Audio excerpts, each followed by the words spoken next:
ജിത്തുബായ്, ഇതെന്റെ വൈഫാണ്.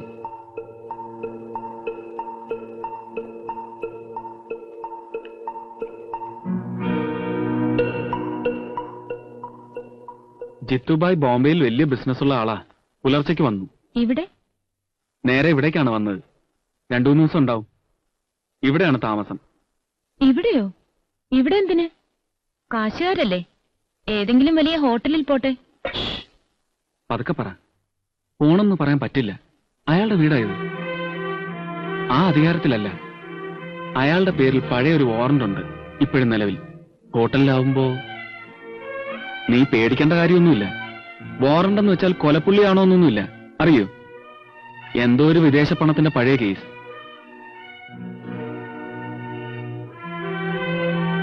हेलो, मैं जीतू भाई बोल रहा हूँ. हाँ, जल्दी लाइन देना. हाँ बोलो उस्मुख भाई. एकदम सारू. दुबई से कॉल आया. हाँ भाई, माल नक्की आ जाएगा. क्यों फिक्र करता है? ए रामू, अरे बंदोबस्त तो कर देगा. ये अपना ही जगह है. कौन कस्टम वाले? ആ വന്നവരുടെ ഡ്രൈവറാണത്രേ. इस टाइम कुछ മലയാളം ഒരു അക്ഷരം മിണ്ടണില്ല. अरे उस कोहली को बोलो मेरा गुस्सा बढ़ाने का नहीं. 400 औलाद तो मिलना ही चाहिए, गारंटी. ये पुलिस वाले का अपन नहीं डरने वाला है. अरे 20 लाख का माल है, अब उनके धंधे के लिए ना है. अपना भी नाम जीतू भाई है.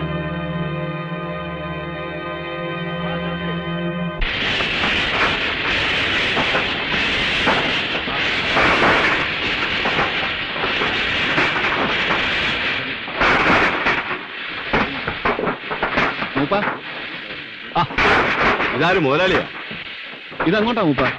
ദുബായിലേക്കാ. ബെച്ചടി കേട്ടാണെന്ന് കേൾക്കണുണ്ടല്ല. അല്ല, ഇതാരാന്ന് പറഞ്ഞില്ല. വാ പറയാം. ചില കാര്യങ്ങളുണ്ട്.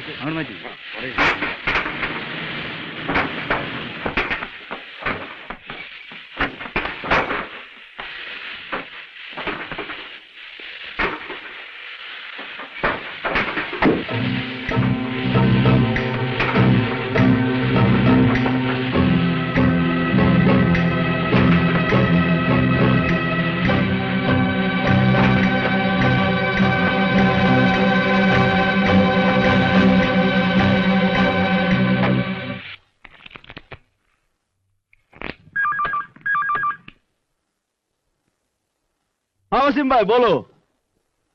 ठीक है, ओके. अरे इंशाल्लाह पहुंच जाएंगे वसीम भाई. खुदा हाफिज.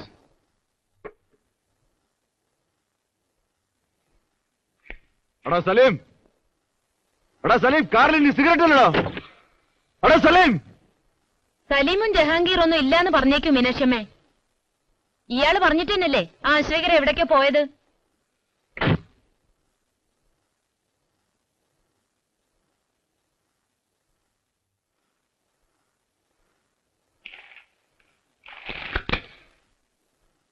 എന്താ മീനാക്ഷമ്മേ?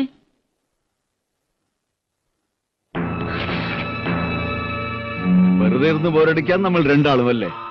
അവര് വരാൻ ഒരുപാട് വൈകും. ചീറ്ററിയുമോ? ഒരു ടൈം പാസിന്. അറിയില്ല. കാശ് വെക്കാണ്ട് കളിക്കാം, പേടിക്കണ്ട. ഒരു ജോലിക്ക് ഇരിക്കും, ഞാൻ പഠിപ്പിച്ചു തരാം. വേണ്ട, എനിക്കിഷ്ടല്ല.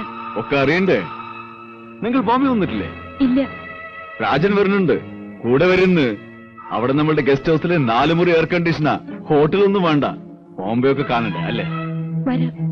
അരെ ഏക് മിനിറ്റ് റോജി, ഒന്നില്ലെങ്കിൽ നമുക്ക് വർത്താനം പറഞ്ഞിരുന്നോടെ. കടന്ന് പുറത്തു പോടോ. മീനാക്ഷമ്മേ, മീനാക്ഷമ്മേ. എവിടെ പോവാന്? നമ്മുടെ വീട്ടിൽ നിന്ന് എവിടേക്കാ പോവാന്? ഒച്ചയും വിളിയൊന്നും കൂട്ടണ്ട. മുന്തിയ മീൻ തെരഞ്ഞു പോയിട്ടുണ്ട് ആ തള്ള. 100 രൂപയും കൊടുത്തിട്ടുണ്ട്.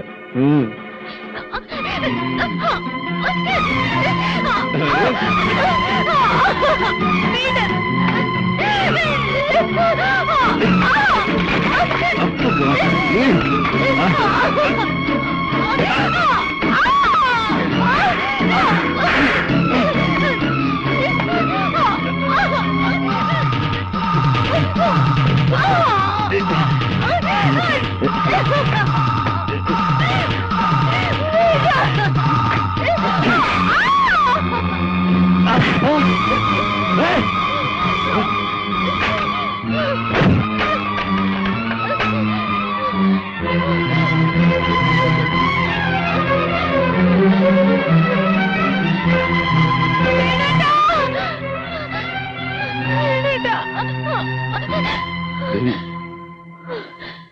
ദേവി എന്തു പറ്റി?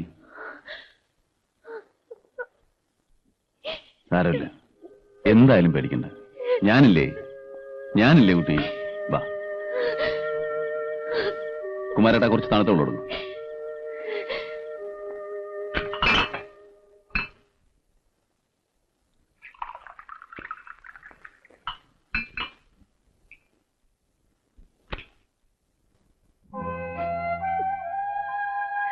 നേരത്തെ വല്ലതും കഴിച്ചു കിടക്കും. ഡോണ്ട് വറി, എല്ലാം എന്റെ തെറ്റ്. പക്ഷേ പേടിക്കണ്ട, എല്ലാറ്റിനും ഒരു പരിഹാരം ഉണ്ടാക്കാം. ഞാനല്ലേ പറയുന്നത്, പോയി റെസ്റ്റ് ചെയ്യൂ. ഇവിടെ ഞാനുണ്ട്.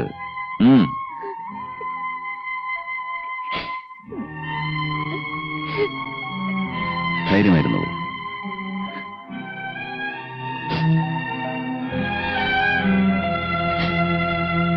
ഞാനിതേ ചോദിച്ചുള്ളൂ, മാഡം ചീട്ട് കളിക്കാൻ അറിയുമെന്ന്.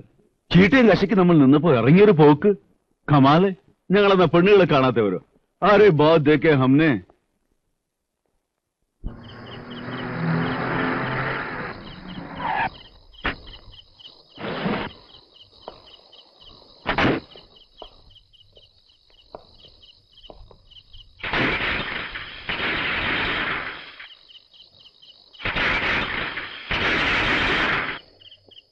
ഞാനാണ് രാജൻ. കേട്ടു തുറക്ക്.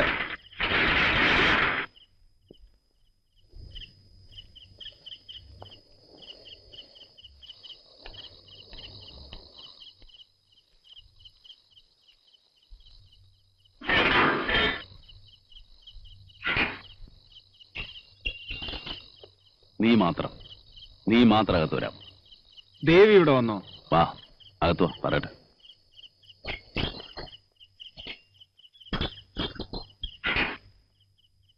ദേവി, ദേവി,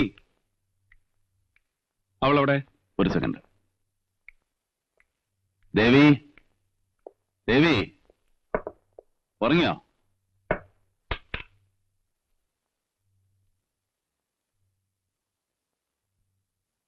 കണ്ടല്ലോ. ഒന്നുമില്ല. ഭദ്രമായി ഇവിടെ എത്തിയോന്നറിയാൻ രാജൻ വന്നതാ. ഇനി വാതിലടച്ച് കിടന്നോളൂ. Close the door. കണ്ടല്ലോ, ഇവിടെ ഉണ്ട്. ഇപ്പോൾ ഒരു വിഷമവും ഇല്ല. ഇനി നിനക്ക് പോവാം. നിനക്ക് പോകാമെന്ന്. അവളിനി ഇവിടെയാണ്, രക്ഷിക്കാൻ അറിയാവുന്നവരുടെ സ്ഥലത്ത്. പൊന്നുപോലെ, പൂവ് പോലെ, ഒരു പോറല് പോലും ഏൽക്കാതെ അവൾ ഇവിടെ നിൽക്കും. നീ പുറത്തു പോ. നോക്കി രക്ഷിക്കാൻ എന്റെ ഭാര്യയെ തടഞ്ഞു വെക്കാൻ നീ ആര്? അവൾ നിനക്കാര്? അവളോ, നിനക്ക് ഞാൻ ഏൽപ്പിച്ച മുതൽ കരള് പറിച്ചെടുത്ത് തരും പോലെ വേദന കടിച്ചു പിടിച്ച് നിനക്ക് ഏൽപ്പിച്ചു തന്ന മുതൽ. നിനക്കതിന് യോഗ്യതയില്ല, രക്ഷിക്കാൻ കഴിവുമില്ല എന്ന് ബോധ്യമായപ്പോൾ ഞാൻ തിരിച്ചെടുത്തു. അത്ര തന്നെ. Now get out. ദേവി, പുറത്തു വരാൻ. അവൾ വരുന്നെങ്കിൽ കൊണ്ടുപോകും. അവൾ വരില്ല. ആ വ്യവസ്ഥയെ ഞാൻ മാറ്റുന്നു. അവൾക്ക് സമ്മതമാണെങ്കിൽ കൂടി ഞാൻ അയക്കുന്നില്ല. എന്നാലോ? എങ്കിൽ നിന്റെ ശവം ചവിട്ടിയിട്ടാവും ഞാൻ കൊണ്ടുപോകുന്നത്. വേണു, അല്ല എത്ര കാലായിടോ കണ്ടിട്ട്? ഗഡുബട് ഉണ്ടാക്കാൻ ഇയാളുടെ പെണ്ണുകളെ താൻ തടഞ്ഞു വെക്കണം. വിട്ടയക്ക്. കച്ചറിയും കുലുമാലും വേണ്ട. പുറത്ത്. പഞ്ചായത്തിന് നിന്നെ വിളിച്ചില്ല. Get out. വേണുഭായ്, അരേ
വിളിച്ചുകൊണ്ട് പോയി സ്ഥലം ശുദ്ധമാക്ക്.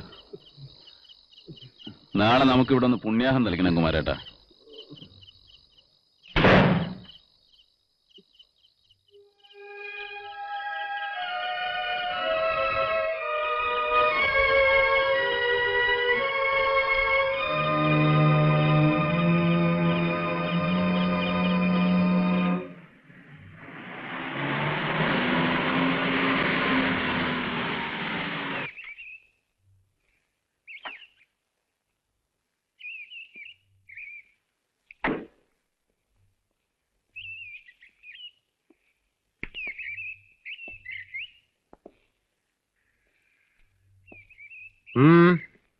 എന്താ പതിവില്ലാതെ ഈ വഴി? ഒന്നുമില്ല, ഞാൻ വന്നത് രാജന്റെ കാര്യം പറയാൻ തന്നെയാ. അത് കഴിഞ്ഞില്ലേ? നക്കാപ്പിച്ച കൊടുത്ത് ഭാഗം പിരിച്ചോട് രാജന്റെ കേസ് തീർന്നില്ല. ഇനിയിപ്പോ എന്ത് പറയാൻ? വിസ്തരിക്കണ്ട പുണ്ണി. ഈശ്വര സഹായം കൊണ്ട് അവൻ വലിയൊരു സ്ഥാനത്തിരിക്കുന്നുണ്ട്. നമുക്കത് മതി. അതൊക്കെ ശിവേട്ടന്റെ മനസ്സാ. ശിവേട്ടനെ പറ്റിച്ച കാശുകൊണ്ടാണ് ഇയാൾ വിലസിയിരിക്കുന്നത് ഇക്കണ്ട കാലം എന്നും ഞങ്ങൾക്കറിയാം. ഒക്കെ രാജൻ പറഞ്ഞിരിക്കണു. അതിന് ഞാൻ മറുപടി ഒന്നും പറയുന്നില്ല. പക്ഷേ നേരായ വഴിക്ക് നടക്കണം, അത്യാപത്തിൽ ചെന്ന് ചാടരുത് എന്ന് രാജനെ നിങ്ങൾ ഉപദേശിക്കണം. ഈ കുടുംബത്തോട് എനിക്കുള്ള കടപ്പാടെന്നോ സ്നേഹമെന്നോ. എന്ത് സ്നേഹം? ശിവേട്ടനെ പറ്റിച്ചതിന്റെ പാപം തീരട്ടെ വെച്ചിട്ടല്ലേ നക്കാപ്പിച്ച സഹായങ്ങൾ ചെയ്തിരുന്നത്. അച്ഛൻ ഇത് കേട്ടോളൂ. ആ മരിച്ച ആളുടെ അനുഗ്രഹം കൊണ്ട് ഇന്ന് നമ്മുടെ കുട്ടി ഇയാളേക്കാൾ വലിയ സ്ഥാനത്തെത്തി. അതിന് നമ്മൾ ദൈവത്തെ സ്തുതിക്കണം.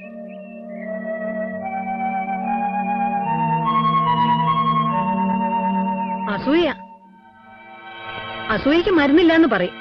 രാജൻ നന്നാവണേലുള്ള അസൂയ അമ്മയും അച്ഛനും ഉണ്ടായിപ്പോയി. അല്ലെങ്കിൽ എനിക്ക് പറയാൻ അറിയാഞ്ഞിട്ടല്ല. എന്തോ നല്ല കാലം മാനം കെടാതെ ആ പെണ്ണ് രക്ഷപ്പെട്ടു. അത്രേ ഞാൻ പറയുന്നുള്ളൂ. അല്ലാന്ന് ഇയാൾ എന്റെ മുഖത്ത് നോക്കി പറയട്ടെ. എന്താ ഇത്ര വേഗം പോകാൻ?